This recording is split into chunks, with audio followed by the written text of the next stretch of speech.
gotten a little older since the last time I've been here. Excuse me while I get my glasses together real quick. Okay, all right. Scott, you want to start us off? All right. Hey, Coach, Scott Parker, DVR. It's great to meet you. How you doing, Scott? Great to meet you. Hey, likewise. All right. Good to see you. I was a big fan of you as a fan. I appreciate it. I do appreciate that. I wanted to ask you just about Jordan Seaton, obviously, who seems to be the leader in that room, even as a young kind of sophomore. What have you kind of seen from him, just kind of your first impressions kind of being around him, and what do you kind of see as his potential working under this staff and continuing to grow? What I can tell you is that age does not necessarily determine maturity. He's a very mature young man. He's always asking questions. He wants to improve.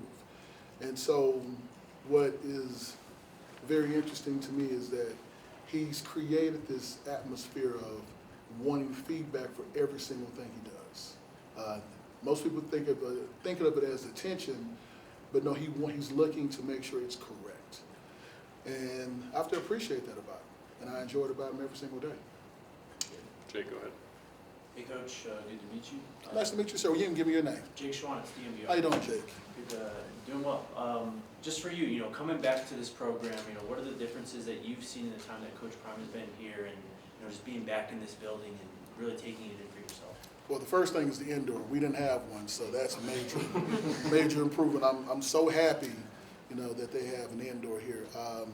The attitude, the approach to being a professional at practice and in your personal life, the way that he tries to motivate the young men to be the best versions of themselves. So it's very important to not only coach the athlete, but develop the man.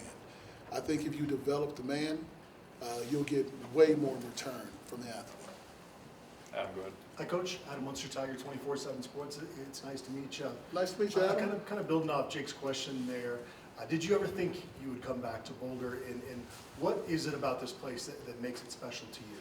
Well, I will tell you, did I think? I did not. I did not think that it was going to happen the way that it happened, but God always has a plan of how He wants to work things out. It's always been a special place for me. It was a school that I chose because it was the right school for me. And it's continued to be the right place for me, even coming back to visiting old teammates and things of that nature. So it's always been a special place for me, and that was because of what they did for me as a young graduate, and making sure that I went through the program and I became the man that I needed to be.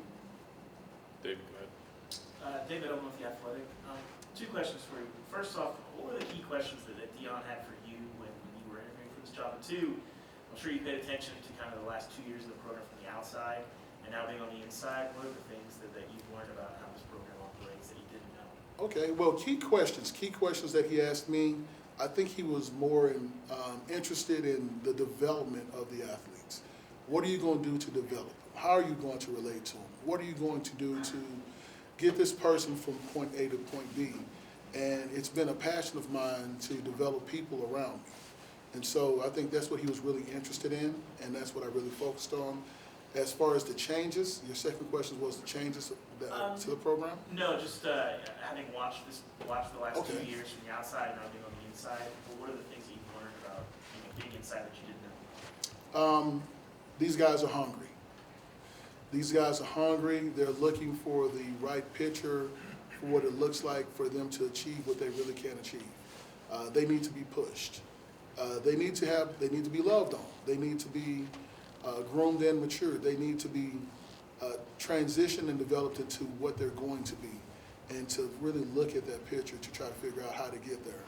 And what I think they're doing now, what I know they're doing, is they're really approaching it step by step. And every person that's around them winds up giving them some type of information or knowledge for them to go along their way.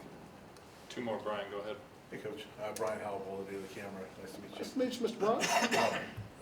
Working with Gunnar and also George, how is that working? Like, do you have specific positions you're working on, or is it kind of a group effort? It's a little bit of both. It's a little bit of both. So, of course, I played center, I played guard. They'll ask me questions about how I approached it, what I did, how I developed. as well as George playing tackle and guard as well, and then Gunner having the knowledge of the offense and the ins and outs. So we get together collectively and we talk out, work out the plan so that the guys develop and that we're not missing anything. So it's been working great. And then just a quick follow-up to that. What's the benefit of having the three of you there, because it's such a big group, that offensive line group, but having three of you there that can focus on this group? I think what's the big thing about the group, or the big thing about having the three guys in that room, is the fact that each player can find someone to go to get information. We're all saying the same thing, which is the most important factor. But it's hard to have one guy with 16 guys and 16 guys needing to talk to one guy. It's much easier to have three guys in a room that equally get along with each other and want the best thing, want this program to be great. And now these guys can talk to each coach individually, and we can all get on the same page. Last one, Mark, go ahead. Andre, I don't know if you know, but Coach Barnett this year's going to do his 10th year in the booth broadcasting with us. So Really? I'm wondering, can you give us a good Gary Barnett anecdote maybe that he wouldn't want any of us to know? I will give you the first Coach Barnett story. There's some private stories that we'll talk about on camera. Okay, all right. We'll get that addressed. One of the great stories from Coach Barnett was that he came in and he talked about RTD, which of course we know is the ride to Denver. So in the team meeting, he asked Doc Crease, Doc, what does RTD mean? He said, the ride to Denver. He said, no, return to dominance. He said, oh, but you can ride to Denver too as well. So, but Coach Barnett was really good about the end of the week before we got ready for the game, bringing certain guys in a room, the team room, and we would visualize our success of what we're going to do the next day. The first time he did, we thought he was crazy. Like, why are we sitting in the room with a candle burning? And what is this dude asking us to do? Like, we feel like this is something wrong.